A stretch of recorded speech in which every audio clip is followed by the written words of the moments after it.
Good morning. Good morning. I am so happy you're here with us on our weekly Sunrise call. It's a pleasure to have you as we are here in a safe space filled with love and compassion and our mutual desire to work on ourselves and to help heal ourselves and our children and our families. God grant me the serenity to accept the things I cannot change, the courage to change the things I can, and the wisdom to know the difference. I am feeling good this morning, and I'm so delighted to have with us Cherise Mattheson with us. She is an accomplished author, media personality, and licensed master level social work professional with a passion for mental health, wellness, and self care. Her specialties are trauma informed care and cognitive behavioral therapy. Cherise earned her Master's of Social Work degree from the University of Michigan and Bachelor's in Social Work from Frostburg State University. Additionally, she completed her graduate Wow. level certification. Oh, hello. Her graduate level certification in nonprofit and human services leadership at Howard University, which is my alma mater as well. She is my Delta Sigma Theta sorority soror and a boy mom with a 17-year-old senior. Congratulations, that's amazing. And she's the CEO of CEM Wellness LLC, a training, coaching, and consulting company focused on mental health and emotional wellness. She has inspirational books, two of them. One is called The Dream Vision Reality Guide. Another is called Sand, Sun, and Self Care. And they both encourage readers to prioritize wellness while living their best lives. Her voice and inspiration can be heard Monday through Friday at 3:30 p.m. Eastern as the host of the District Creatives radio show on DC Radio 96.3, HD4, and dcradio.gov. Welcome back, Cherise. So happy to have you here with us this morning. Thank you for being here.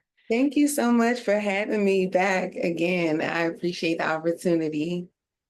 We are delighted you're here and loving your hair, but we're not here to talk about hair and crown love or anything like that today, but loving it. And today's conversation is really all about helping our teens or our young adults and our young adults, and all around emotional health, particularly given what's going on in the world today. So that is our topic for this morning. Many of us have teens and young adults. And we know that they need our help now more than ever as we're navigating the world in these very chaotic times. So I want to start off with first, just a basic question around why is emotional wellness so important? And why is it just as important as physical health for our young people?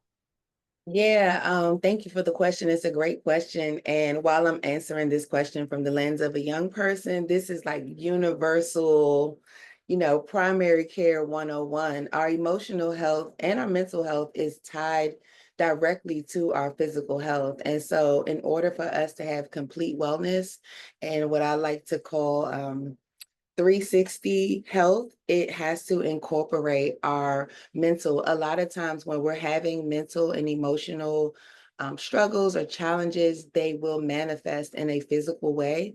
There'll be some physical symptomology that will be a byproduct of the mental challenge that is going on. So that's why it's important to be tapped in and understand where we are with our mental and emotional health as well. I completely agree. And I think sometimes, well, I think they're both important. I think sometimes the mental is possibly even more important, especially right now, because we were talking about this last week with a young lady who is a suicidologist, and the rates of suicide ideation and completion are really staggering and going in the wrong direction, particularly for young people of color and who might be LGBTQ plus. The rates are just um, exponentially growing in the wrong direction. So the mental component is so critical. Are you or can you share some common signs that something might be that a teen might be struggling or a young person might be struggling emotionally, particularly when they don't say anything or they don't tend to talk? Okay, can I just say this is currently my real life? As you mentioned, I have a 17-year-old son. Um, I started to, so this is my answer and my story at the same time. Just Yes. observing him, noticed that his affect was changing. He was seemingly a bit more withdrawn. There were some decreases in his academics, so grades were falling.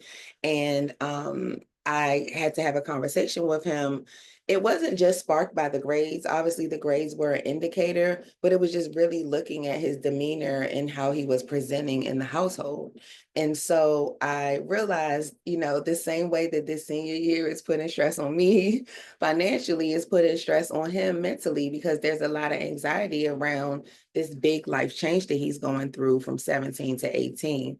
So to answer the question more concisely, observation is a big key, and really trying to spark communication with your young adult. I know, particularly with Hmm. boys, that can be a little challenging. When you ask them how they're doing and they say good, fine, okay, all of these one word Hmm. responses. But I would encourage us as adults, aunties, moms, godmoms, sisters to Hmm. kind of keep digging in at the conversation in a way that doesn't like annoy them. It's a real dance, honestly. But just not letting up when they just say, like, I'm okay. So what does that look like exactly? Like, give us some examples of how you're dealing with your son, who you said, you're living through this right now. So when you say, like, can you share how you are dealing with that as he goes into his spine or the one word response? Absolutely. So one thing I really had to lean into that was just like annoying for me, honestly, is that his preferred communication is text message, right? So we'll be in the Hmm. house with each other. And I'm like, why are we texting in the house? But if I'm able to get deeper responses from him via text than I am in our conversation, then I have to kind of make myself amenable to a communication style that is not my preferred. And Hmm. you notice that when we're texting, I can get a little more context with what's going on, how he's feeling, versus us having these conversations. Now, the text may spark a bigger conversation, but it's really just meeting him where he is and not, you know, sometimes I think as adults and parents, and I'm just like, oh my gosh, how did I get to be this parent? But like, I Hmm. don't want to. Hmm. I'm not, just really being flexible and amenable to various styles of communicating and understanding them has been super helpful. So with the text message, I just got asked, like, do you say good morning, love you? Like, I do do. you do those little I, things? I do. And so it's funny that, again, we're having this conversation. It's very timely. I had a meeting at his school on Monday because he had two Hmm. grade drops. So I'm the kind of parent that I'm diving in there. We need a team meeting. I need the counselor Hmm. and the students, and I need the teachers with these grades. So we're sitting and we're talking, and I had to let them know that he thrives with positive affirmation. So in addition Mm. to giving him this extra support, tell him he's doing a good job. And those are things that I had to learn as well. I think another big tip is being open to them having a perspective. For me, growing Mhm. Caribbean household, as a child, I was really silenced. You didn't really have a voice. It was like, Mm. what I say goes, period. Yes. So I'm actually able to learn from him. I learned this thing about affirming him and praising him because he was the Mm. told me that when he does something wrong, my energy is up here. But when he does something right, the energy around that is around here. And he was basically saying, Oh. like, I need you to keep that same energy. And I had to receive that. Oh, that's so good. Mhm. Say that again. You're basically saying keep the same. He taught you to keep the energy, whether it's say, can you repeat that? Yeah, so he's basically saying like when he gets a D, it's bells and whistles, the fire alarm is going off. Hmm. He has an A in AP computer science. So where was that same energy for my A in AP Yes. science, but I have a D right now in statistics, and it's like I didn't get any razzle dazzle for my A. So I'm like, oh, Mm. it's a little bit of a That's read, so and I had to make yes. some adjustments. That is so good. I think it's really about what you just said. It's having the positive affirmation.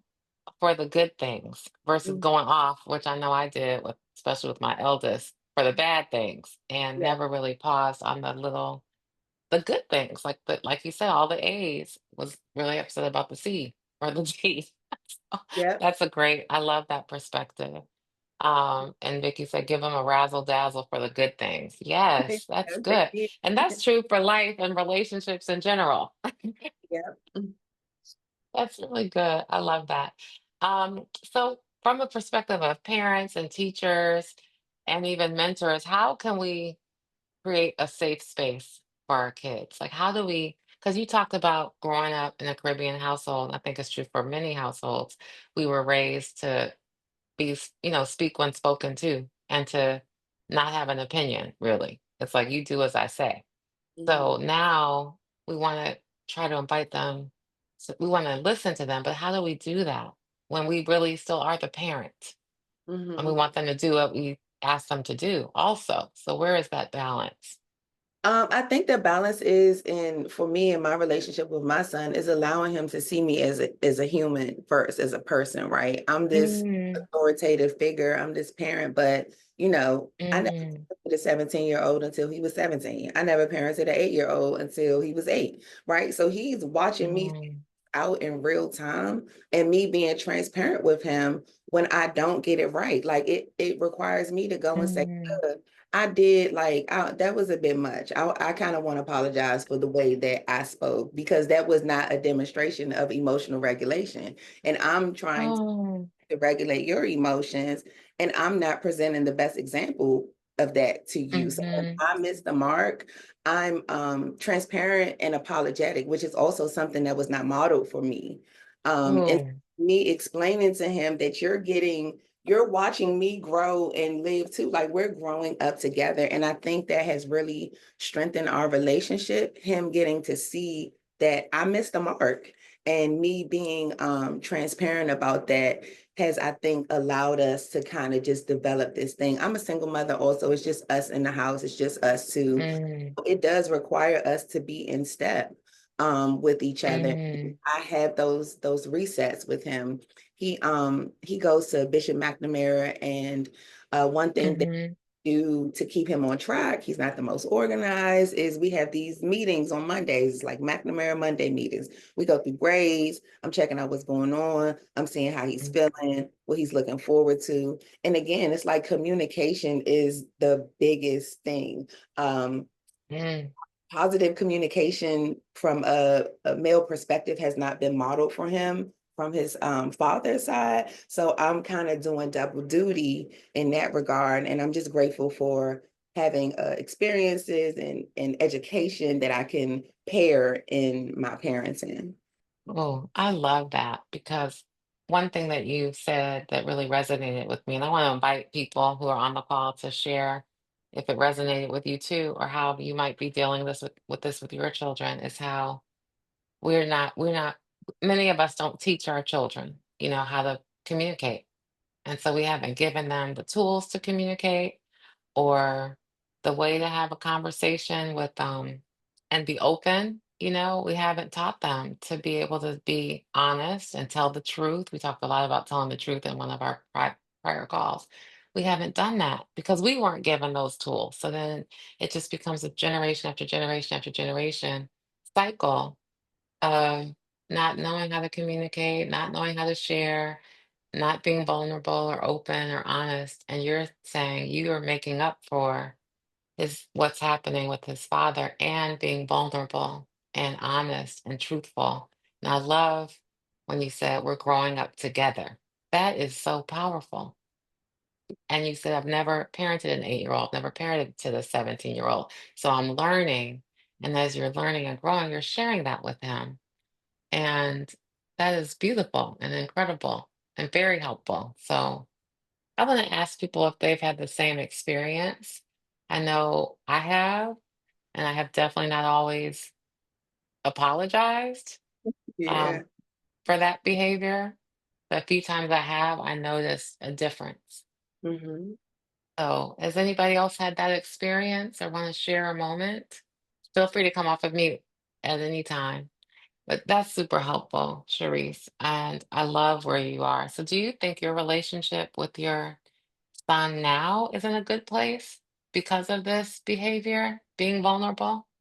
Absolutely. And I mean, we go through ebbs and flows, but I think it's just like any relationship, right? It's like we have to Mm-hmm. give each other the space for the ebb and the flow. We just got into a little debacle last weekend over the bathroom. It's just like chores and things of that nature. And Yes. so we just had to talk through it. I told him I didn't like the body language when the shoulders are doing all that. Mm-hmm. Into that, right? And so I have to express Mm-hmm. what the things are for me. And Yes. the big lesson in the bathroom was accountability. If you didn't do this particular section, I would rather have you just say that than you act like you did it and you didn't. And so it's like these small life things. This is not over a bathroom. This is over accountability, right? Because I believe how you do one Yes. everything. And so if you're going halfway the bathroom, just like you halfway that statistics project, I'm pulling some comparisons here and I'm making the example for you so you can see because you're on your way to college Mm-hmm. and these things matter. And so again, we Yes. go through it. It's annoying, right? Because I want to go in the bathroom that you said you cleaned and I don't want to see a ring around where Exactly. the exfoliator was. And we need to talk about Exactly. that, right? Because a part of me is, and I've done this before, and it's Mm-hmm. needs based on my capacity.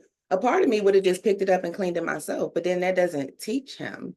That Mm. satisfies me in the moment because I don't feel like engaging with you. But then next week I got to come and look at the same thing. So it requires me to get out of my comfort zone as well. But ultimately, it's helping me to model so many things for him, addressing things in the moment, not holding things, being open, being honest, being Oh. all of those things are showing up in the interactions. And I think for me, just being intentional in my Mm. content is pulling them out and presenting them to him in a way that is palatable for him to understand and make application for moving forward. I love that. You have the bathroom This being a symbol for life. Was somebody trying to say something just now? Yes, I'm sorry. This is Andrea. Good morning. Good morning. Please, good Um, morning. these calls are always so timely for me. God is so, this is amazing. So I Mm. have twins, boy girl twins, and this is so timely because just had a situation last night and I said, God, how do I balance allowing to creating a space where they feel open enough to communicate, but also respecting the fact that I am still their parent. So I love, love, love your answer. And I owe my Mhm. kids an apology. So last night there was a situation and where I'm disciplining my daughter, my son jumps in like, Mommy, why are you doing this to her? And so we're saying this to her. And so in that moment, I said, you know what? I need a minute, right, to recalibrate. And so this morning, we're going to have a crucial conversation about boundaries and respect. And because I've created a space where they do feel open to communicate, which is so different than how, like you're saying, how I was raised, where it was be seen and not heard. So I've given them a voice, but it's the balance of how that voice still maintains respect for me as their parent, if Mhm. that makes sense. So Yeah, thank you so much. I am like taking all the notes because this is so relevant and timely for me. you're And welcome. they're And twins. God bless you doing it twice. Like, And that's the thing, like they're twins. The only thing that they have in common is they were born on the same day. Everything else about them is different. The way mhm. they communicate, how like my son said the exact same thing that you said your son said. He's like, when I do bad, you're like ready to go eight, but when I do something good, you're like, oh great, good job. Like, where's that? That is such a great insight. Go ahead, Cherise. Did you want to comment on that? No. I was just in agreement and chuckling because I was taken aback, but it's true. It also showed me how I kind of do the same thing to myself, right? Mm. Like, whoa, like what a revelation. It's like this is helping me in my own personal development because I say how you do one thing is how you do everything. I think that's very true. And so the same, energy Hmm. I'm giving that same energy to myself. Mm. Well, That's thank when you, I need a Andrea, nap. for Look, sharing. that's when I need to go lay down and just process the whole thing. Right. Well, you know something else that you said, and thank you, Andrea, for sharing that. Something else because it's really timely for me too. Something you said just like hit me right in the stomach. Like, I fall back into not wanting to talk sometimes when I'm really upset because I've learned being upset and escalating doesn't work. But Mhm, my go-to is to just shut down. And mhm, so last weekend, a couple weekends ago, the Christmas things were still sitting there in the living room. I have been asking for help to move it to my car so it could go to storage. And one of my sons was there, and I said, "Can you please put it in my car while I'm gone?" I left my house for a few hours and came back. It was still there. He was chilling on the couch playing video games. And I was angry, like I was really angry. But instead of saying something, because I had a feeling I might go bananas, I just moved it myself. And as I'm moving the stuff myself, he's sitting there, which made me more angry. And I was just mhm, steaming, like steaming was, and couldn't even speak because I knew if I said something, I was going to completely snap. And because I'm like, all this shit I do, and you can't put the stuff in my car, like one little, and I've been asking for 3 months. So I was about to completely snap. But what you did is you used it as a teaching moment and you stayed calm with the bathroom and had a conversation because but I didn't. I shut down, did it myself. And then I was just beyond angry. And then my normal self is, well, I'm just gonna go out of town. And so it just gave me like more ammunition to like run away or just mhm. go somewhere else versus dealing with what I needed to deal with, which was the didn't do what I asked, disrespected all the things that I couldn't believe were happening. So I want to say this is so timely for me because it made me realize I could have done something different and used it as an opportunity for learning. But my go-to is just to do it myself. Like you said, you could have cleaned the bathroom yourself. So can you give me some advice? Like what would you have Well, done I in that have. situation? Well, let me just say I have done that. I have cleaned the bathroom myself. And the bathroom, I don't know if maybe I miscommunicated. The exchange in the bathroom was not calm. It was not a calm Oh, I exchange. thought you were calm. No, no, no, no, no, I was not calm at all. But what I did do was the next morning on the ride to school, I did I came back around, right? Because it's the next morning, it's 9 hours later, we're in this car. Mm-hmm. And I said, listen, this is the point that I was ultimately attempting to convey yesterday. And I was able to Mm-hmm. even tone, it was a brief conversation. I feel like sometimes Mm-hmm. it's from a boy lens. If you give them too much, they get Mm-hmm. overwhelmed. So it's like, I'm gonna just give you these 3 points like a sermon. Mm-hmm. Accountability, responsibility, and follow through is ultimately what I'm saying. And I'm like, you don't have to respond. I just want to Mhm.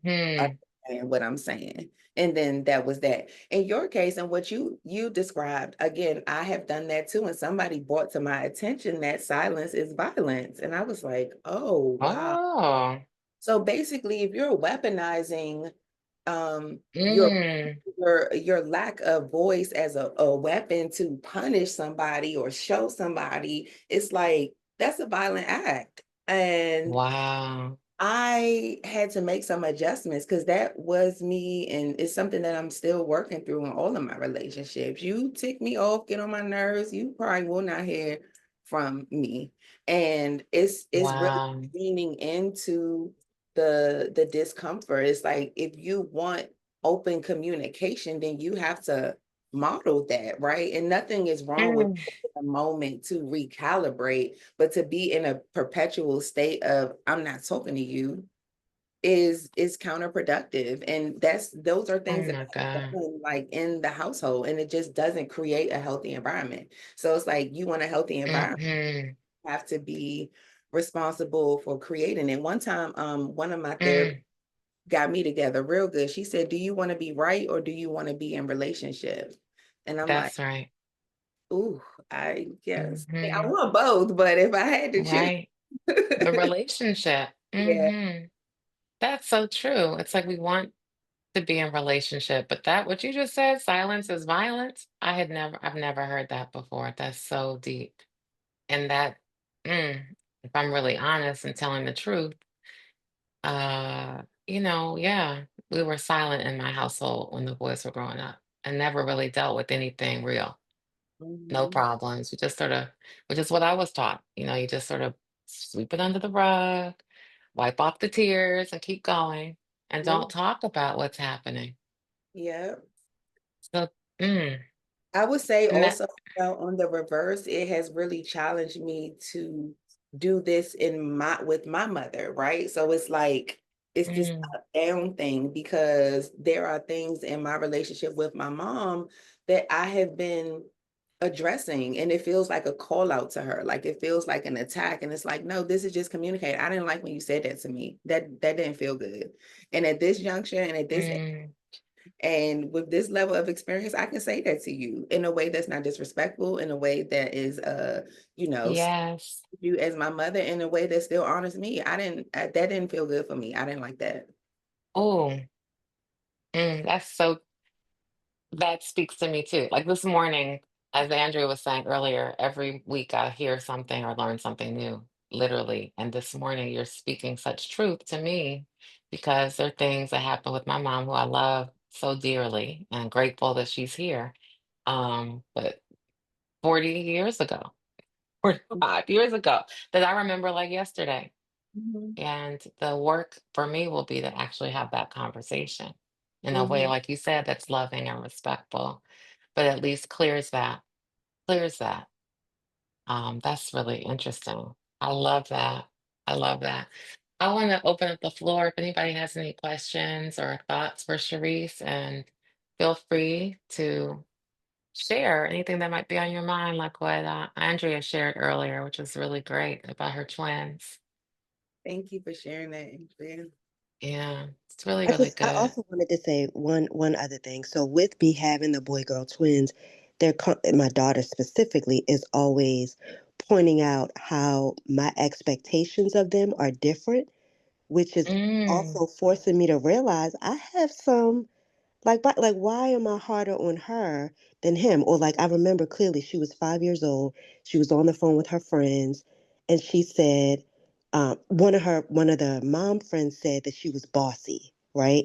And mm, so that stayed in my mind that, oh, my daughter's bossy. So I overhear a conversation she's having with her friends, and she's telling them what to do. And I was like, Madison, you can't do that. And she said, well, when Aiden does that, you don't say anything. Why is it a problem when I do it? And I was like, but I mm, realized mm, how my perception of a boy, like they're supposed to be leaders, a domineering, da da. But with her, I mhm, was like, oh, I don't want people to think that no, she's not bossy. She's just a leader and decisive. Mhm. So mm, and even now at their 12-year-old's age, they're still pointing out, I'm still learning from them. Like you said, I'm still learning from them like they're learning from me. And I'm just taking in the lessons and we're growing together. that's good. I really appreciate you sharing, Andrea, this morning. I it's so interesting that you said that because I wonder if the person sitting on my sofa was a girl, would I have been so angry? I don't know. I think probably, but I don't know because I have expectations of what boys are supposed to do, what men are supposed to do. So that I think that's really deep. And I think it's natural on some levels. So what are your thoughts on that, Sharice? Any thoughts on, treating boys and girls Ooh. differently? Well, I just, I only from the vantage point of a mother, not so much. From the vantage point of a daughter with a brother, absolutely. This actually one of the big point of contentions often in Hmm. my relationship with my mother. And I do think the expectations are different. But what I can speak to in that regard is just parenting styles, right? Like one thing that I'm fighting against in this quest to build an emotionally intelligent young Black man is that his father is the absolute opposite of that. And I think boys Hmm. naturally gravitate to the masculine example that is in front of them. And his example has been, you don't cry, you don't show weakness, like that just macho, the term now is toxic masculinity, which it is a little toxic. Hmm. Just think that you don't cry, you don't emote, you don't share, everything's fine. I just got to be strong, and he does that, and so I'm actually fighting against that. And the one thing that I hate that it gets us to these heated conversations. But when I do get elevated and I do speak to him in a certain way, he cries. Like the bathroom, he was in the bathroom Mm, crying, right? I'm not like, thank God we're talking about evolved parenting, right? So I'm not physical. mm-hmm, He's also 6'3". I know he's not crazy, but I also know that he's a strong, you know, mm-hmm, mm-hmm, um, but while it wasn't the best way to get the emotion out, I know the emotion is there, right? And so it mm-hmm. provides me more to talk about. Like, I know this is upsetting. Why are you so upset? Also, if you clean that tub, why are you crying then? Right? If you really did, you Mm, said that you did, then why are you crying? And he's, have mhm, a conversation about it. So I'm grateful that the emotions are there. But for me, I'm working double duty because I'm undoing and implementing mm, simultaneously. And with that, the messaging, right? His father didn't get that mm, philosophy out of the air that was taught to him. That's been mirrored. That's what we see. It's like men show up strong, man. You can't be soft. If you cry, it's like, don't be feminine. This is like not my philosophy, but it's what they're saying. It's like, oh, crying is gay. right. And so, Mhm, and so I'm working against that and helping him to find his way in his masculinity. But being okay mm, expressing emotions that go beyond anger and rage. mm. That's great. And as you talk about being able to express your emotions and work through, you talked about redoing and undoing what he's been taught his whole life, 17 years, and then redoing. I think that speaks to me and probably everybody on this call too, because we're learning that what may not have worked in the past needs to be reset and The- then redone. And so I love that. I want to ask about some of your tools and tips that you write about in your book, Sand, Sun, and Self Care. And I'm going to put the link to the book in the chat as well. But it's called Sand, Sun, and Self Care 50 Tips for Taking Care of You. So we're talking about teens and young people, but I want to start with what are some of those tips or the top tips that you'd recommend um, for taking care of ourselves, and then what are some of those ways we can help our young people learn those self-care strategies? And so it's a few things. Going back to my son, right? It's like really undoing and unlearning. One of the things for me, it was like on Saturdays, you had to jump up. It was very militant, like get up, clean up. And so for me, I realized that my relationship with rest has been impacted around how I was raised to always be doing something. If you're sitting still, you Hmm. being unproductive. It's like, That's right.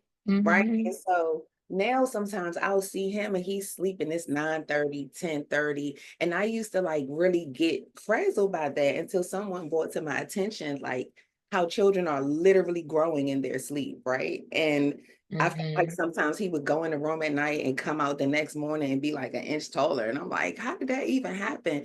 And so for me, is I'm relearning and recalibrating Hmm. that rest is something that I don't have to earn. I'm helping, Hmm. he's helping me to see that, right? And so Yes. allow him space to rest and decompress and like not always be on him, but still always being on him, right? And so Hmm. it's the flexibility and the patience from my vantage point. And again, being self-aware and journaling is really what has helped me, and it's a practice that I have helped him to develop as well. So I didn't even think this through. The books are all the way downstairs, but him and I co-authored a book together. So quick story, he's class of 2025. He went to his ninth grade year in 2021, which when students were just returning back from COVID. So he had his Hmm. eighth grade year downstairs in the dining room, a part of the seventh grade year. And so he goes from basically from seventh grade to ninth grade. So now he's in high school. It's this big adjustment. He's, taking these classes and he ultimately ended up failing ninth grade. and had to go to summer school. And so while I was completely upset about that because I had to pay for it, I helped Mhm. him to understand that you can go through a situation and you can turn it around for your good. So ultimately, I Mhm. made him write down the things that he can do better in his next school year, being more organized, being timely, being an advocate. And what we did was I had him go around and interview people for this like project, but I turned the project into a book. And so we Mm. his book is called Freshman. And the book is Mm. about how to be successful in your first years of high school. But the biggest part of the book is that it's a journal as well. And so it gives you the opportunity to write. And so I just had him doing that. I'm like, not only, yes, you had to go to summer school, right? Yes, you got these F's and you failed and you had to turn it around. But look what came out of that, right? You can really turn Mhm. lemons into lemonade. And this is how Mhm. I really wanted to get him to understand that like writing is a very powerful tool, not Mm. beyond you getting A's and B's and like history and theology and all these places. You can use this skill of writing to learn yourself better, to teach other people, and then also to for monetization purposes. Right now you have a product that you can always rely on. So I had to build his confidence up in a moment that was like breaking him down, but it was also a difficult moment for me too, because again, like single Mm. mother budget and going to just, private school because the schools in the environment are, it's a lot that goes into this. So um Yeah. the journaling, the open conversations, the letting him rest, right? Like you can rest. I went out with some Mm. girlfriends last night. I came in and he was cleaning the bathroom. It was 10:30 at night. It's like I smell fabulous Wow. and calming 30. But you know what? I could come in here and say, you were supposed to do that at 9 o'clock. It's like, okay, came in, bathroom looks nice. Guess what? The ring from last week was not there. So was it at the time that I wanted it to be? No, but was it done in a way that was satisfactory at 10:30 at night? It was. Um, Yes.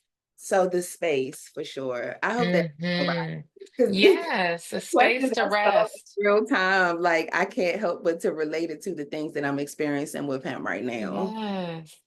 But yes, it's super helpful giving people space to rest because I was like you. It's like I was raised that if you're sleeping all day, you're lazy, or what are you doing? Like there's, yeah. So I was taught the same thing. So it's been a transition to let, say, wow, that's a wonderful thing to be able to rest and look at it as a positive. Like I want to do that. So the rest and giving space, you said to rest and decompress, Yes, huge. that's needed for sure.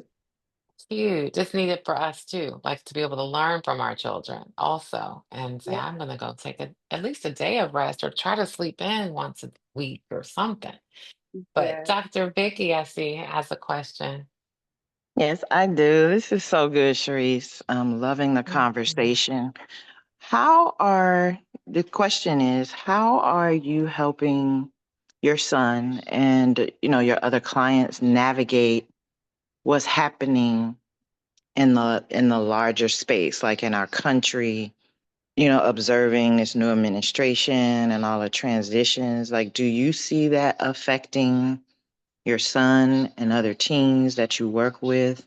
And how can you offer some tools on how to navigate that? Because I think tangentially, it's affecting all of us.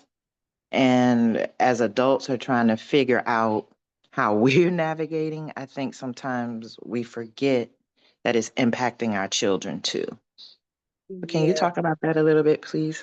Absolutely. One of the things that I really do first is just kind of see what the conversation he's having amongst his peers. Like, have y'all been talking about, making it very casual around like what is happening? Because one thing that I realize is what's happening in the political landscape is showing up in his academics, right? Because if he's taking government right now, or if he's taking global studies, and these things are actually showing up for him like in his study time. So one, just kind of getting an idea of what the conversation is with his peers. And two, I mean, we've been having a very real conversation. He's on his way to college, and conversations about the Department of Education being dismantled are happening in real time. And so really is just trying to get him to have a level of understanding, or just, should I say, see what his level of understanding is, what's going on.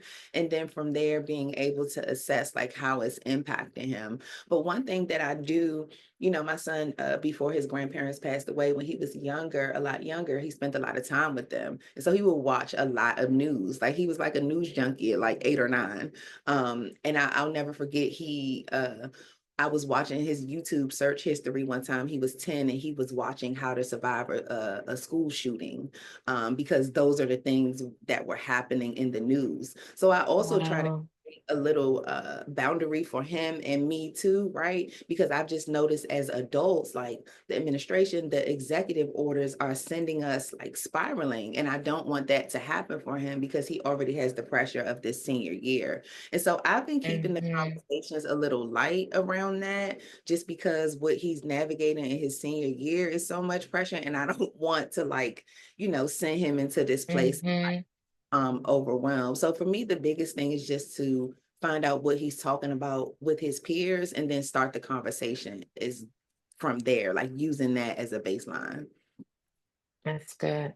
Mm-hmm. That's really, really good. The challenge I find sometimes is having them to just talk about what they're talking about. Like, Mm-hmm. getting them to open up and even say, because, you know, at least that's what I see. So it's hard for our kids to communicate if they haven't learned how to Mm-hmm. do that skill. So I love that you work on getting him to articulate what he's seeing or what's going on or what he's talking about with his friends. I think that's wonderful. I think for me, the challenge is getting to that point where we can have the conversation. But Yeah. that's really helpful. Hmm. Thank I see you. Dee has a hand up too. Hey, Dee. Hi, good morning again, Cherise. Morning, Dee. So I have two questions for you. The first one, going back to your earlier comment about the different parenting styles. Mm-hmm. How does your son respond to the different styles? Like, does he have a preferred way of dealing, because that too can be challenging when they're in this space and parents have different feelings or different core beliefs on how things should be done with respect to the kids. That's question number one. And then number two, you mentioned earlier that your son responds well to words of affirmation. How do you feel about identifying, or at least having our children identify what their love languages are, and going from there? I know it's kind of a new construct, like we know what it is, but we don't actively practice it. But I think it's worth a discussion on letting children know, like at least identify what that is, because that really helps in long term relationships when they get older, because there's some adults that don't even recognize that, and that could save you a lot of heartache and causing other people heartache if you could clearly articulate what your language and your style is. Yeah, so for the first question, I think he probably does have a preferred style, and I'm sure it's not the militant one, right? Because I can go from like loving and affirmative to militant drill sergeant, and I think the spectrum is necessary, right? Because I kind of look at it as like a meal. You need your vegetables, you need your fruits, you need your proteins, you need your starches, and so I think it's okay to have a variety in parenting style. And of course, like using the reference of food, of course, he wants the desserts over the vegetables, but the vegetables help him to grow. And so, um, I'm okay with having these different elements to my parenting style as long as I'm utilizing them in a balanced way, that's beneficial to him, was the answer to the first question. The second question was So about wait a minute, let me interject. I was referring to his father and yourself. The different thing. So when you have two parents oh, got it. that have different styles with Uh-huh. respect to the same issue, because I mean they still have two parents. Like they're really not in a position where they can Mm-hmm. not listen to either if they aren't with the other. So my question was more of handling that balance when you already know that the other parent thinks differently or reacts differently, they're put in a really difficult, the They child herself is put in a difficult they are. spot. So how do you navigate that? So I'm going back to the other piece of the not crying versus the it's okay to be crying. Thank you for clarifying that. One thing that I honestly had to do was to release my expectations of that situation. So I had to like look at my energetic capacity, right? And I am pouring all of my energy into my son. I don't really have the capacity to um, pour that back into his father in this co-parenting relationship. And so one of the things my girlfriend had to actually help me to see was that ultimately him and his father will have to reconcile any discrepancies in their relationship. And that's not my responsibility. So the all I can do is like be open to hearing what he's saying and making the connections between things that he's saying and how his relationships with his paternal side of the family are impacting that, and then provide what I have to offer. Because our situation is not a perfect situation. And is there a perfect situation, right? Because you have two parent households where things are missing. And so I think honestly, like releasing that, because that was very heavy for me. Like, I'm doing this and then he's going over there and it's getting undone. And then it's like the girlfriend's over there and it's just a bunch of drama over there. But at the end of the day, that's his father. And so ultimately, it's like going back to, do you want to be right or do you want to be in relationship? I want him to be in relationship with his father. So as long as his father isn't like, causing physical harm to him, that, his father loves him, obviously. He just hasn't done the work, which is why he's, in the situation that he's in. So in a nutshell, just kind of like releasing that over to God, literally, and praying for his father. Like that is what I do have to give to him. I have prayers for him. I don't have much of anything else because I have to give that to my son. Mm. The second part was about, oh yes, love languages, right? So it's again, it's so funny. So my son, he has me and one of my girlfriends, we've been friends since we were 12. We were pregnant at the same time, so our sons are a month apart. It was not a pregnancy pack either. I was not trying to Okay. um, and so our children are close. We go to the same church, they see each other. And I said, I'm like, Mo, have you talked to Dre? He like, no. I'm like, y'all haven't talked. And he like, Mom, like, we not like that. We don't have to be on the phone. Like, we could talk to each other, pick up where we left off, talk for 3 to 4 minutes, 5 minutes, and we cool and we move on. And it's like, okay, Mhm. like that's something for me to pay attention to how you show up in Mhm. right? Because again, how you do one thing is how you do everything. So if you feel sufficient in the quick check-ins with your friend, of course you feel that same way with me too. And I just had to, Mhm. if we're checking all the boxes on the quick check-in, then we don't have to sit and talk for an hour like I would do with my mom or my girlfriends or my cousins. It's like, as long as I make sure you're okay, you're checking all the boxes. So I think one thing I realized about him is that one of his love languages, again, is words of affirmation. So, Mhm. when I'm like, come here, give mommy a hug, and he's like, oh, still. He's not a physical touch person. And I am, and it's just like he'll oblige me. I'm like, I know he kind of needs that too. So I'm giving him that love and like trying to break up some of that. Mhm. Um, Mhm. But they stand there like a statue. And you're like, can I at least get one arm back? please. Yes. That's So you think, yes, I think knowing their love languages is important. That's the bottom line. Like knowing what works for them. And you're clearly talked, yeah, words of affirmation are really important, I think, for And really everybody. learning that also, like everything that we learn about our kids' wellness and their emotional, stability or their where they are emotionally is not going to be from them telling us directly, right? I was able to pick that Mhm. out from a conversation that had nothing to do with me. It was about Andre. Yes, But I was able to yes. make a connection to how we relate. So that goes back to what we talked about in the very beginning, just being free Hmm. and being observational and making that a priority versus trying to drill down with the information. because we the experts and we know and we've been here before and I brought you in this world and I can take you out.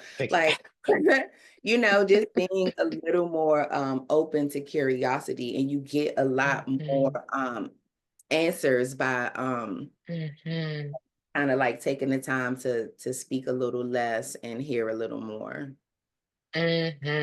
Speak a little less and hear a little more. Someone told us once here about silent and listen having the same letters. And that's so deep, Oh, because you can only listen if you're silent. They have the mhm, exact same letters. It's such a powerful and simple phrase to listen more and mhm. speak less. I love that. Well, I want to say thank you. We're out of time, but if Out of anybody wants time? Oh my to, we're gosh. out of time. It's been an hour already. Oh It flew wow. by. It flew by. That's because you're amazing. The Oh, thank conversation, you had you. such so awesome gems and pearls of wisdom this morning. And it spoke so closely and directly to me personally, once again. So I really thank you for being here. Before we wrap up and Dr. Vicky closes us out, do you want to just share, 2 or 3 last words of advice or thoughts for this beautiful Sunday? Yeah, I mean, just honestly, all of us, moms and adults and caretakers, like we really just gotta give ourselves like space and grace, right? That's something that I'm Yes. telling myself often, like space and grace. It is okay if I don't get it right. It's okay if I miss the mark. I am not above an apology. I'm not above getting it wrong. Yeah. And it's okay. And this is particularly for me, like somebody Mhm. very, perfectionist, Mhm. gotta get hundreds across the board. Mhm. Going back to my son, I had to realize like I'm the captain of the dean's list. That's not him. And that's okay. Like we're two different Mhm. people. And that took a lot of pressure, not expecting him to be me, just helping him to be the best version of him. Um, Ooh, that part right there. That's the key. yeah. Because yeah, letting them be the best version of themselves, because they're not often necessary. They're different. They're their own person. That Hmm. is the key. And we want to mold them sometimes into what we think is right. And that's Hmm. not the case. That's what you're saying. That's a Yes. gift. Space and grace. I'm going Right. to really internalize that today. Space Yeah. and grace. Thank you, Sora, Cherise. Appreciate you so I much. appreciate you. Thank you, ladies, also for being here, being open. And I know Yes. we're in a difficult time. So, again, just give yourself time. I don't know if we have like news junkies. Try your best not to be consumed. Try to find that balance between Hmm. informed and not being consumed. And I just have a strong belief that, greater is going to come out of this situation. It's like it's a pressing Hmm. a pruning season, and we Hmm. are strong enough to navigate. So we got to stay rooted and Hmm. grounded in what we know, and not be flustered. The wind may blow us a little bit, but we got to like go back down to our roots. And that's what I've been standing in and standing on. Like we gonna get Yes. through this. Yes. Yes. We're going to get through this. And this day shall pass. These And times we're shall gonna be pass. better for it too. We really gonna there's good stuff for us to get out of this. I know it doesn't seem like it, and I know it doesn't feel like it, but there are good things for us to get out of this season, and that's really been helping me a lot. I love that. I love that. Thank you. Thank you. Thank you. Mhm. So amazing. And Dr. Vicky will close us out with a prayer. Really appreciate you. Yes, Cherise, this was awesome. Thank you so much. It really felt like sand, sun, and self care embodied today. Thank you for sharing your wisdom. God, we thank you for this beautiful day that you have given to us, and we choose to rejoice and give you glory. Thank you for the wisdom that has been poured into us today by Cherise. Continue to bless her son, bless her business. Bless all that she puts her hands to do. Thank you for the SonRise Project. Thank you for Kelli. Thank you for Dee. We're just so grateful for the opportunity every week to come together and be refreshed, to be restored, to be rejuvenated, and to be infused with wisdom and revelation that helps us to be better people, better mothers, better fathers, better parents. We're just so grateful for our children because children are an inheritance from you and a blessing. They are like arrows in the hand of a warrior. And so thank you for wisdom to help us train up our children in the way that they should go so that when they are older, they will not depart. Thank you for times of refreshing when we get weary as parents. Thank you for the opportunity to reparent ourselves and heal ourselves. And as we heal, we help our children to heal. As we discover and rediscover our voices, we help our children to find theirs. So God, we give you grace. We give you glory. We give you honor. We give you praise. Bless every household represented on this call and allow us to put into practice immediately the tools that have been placed into our toolbox today, because you said in your word, faith without works is dead. And so we look for the fruit of our faith, and we give you glory for all of these things. In Jesus' name we pray. Amen. Thank you, Cherise. Amen. Awesome. Thank you. You ladies have a beautiful Amazing. rest of the day. Thank you so much for having me back. And if you ever need Thank anything in the you. future, it would be my honor to join you again. We would love to have you back again. And thank you, Dr. Vicky. Thank you, Cherise. Cherise, how can people reach you if they want to connect with you before we hang up? Sure. People can connect with me. I am on LinkedIn. My name is Cherise Mattheson, Cherise.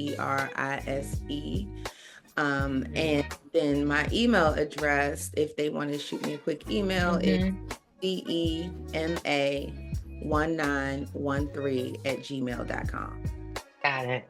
CACEMA1913@gmail.com. Yeah. Awesome.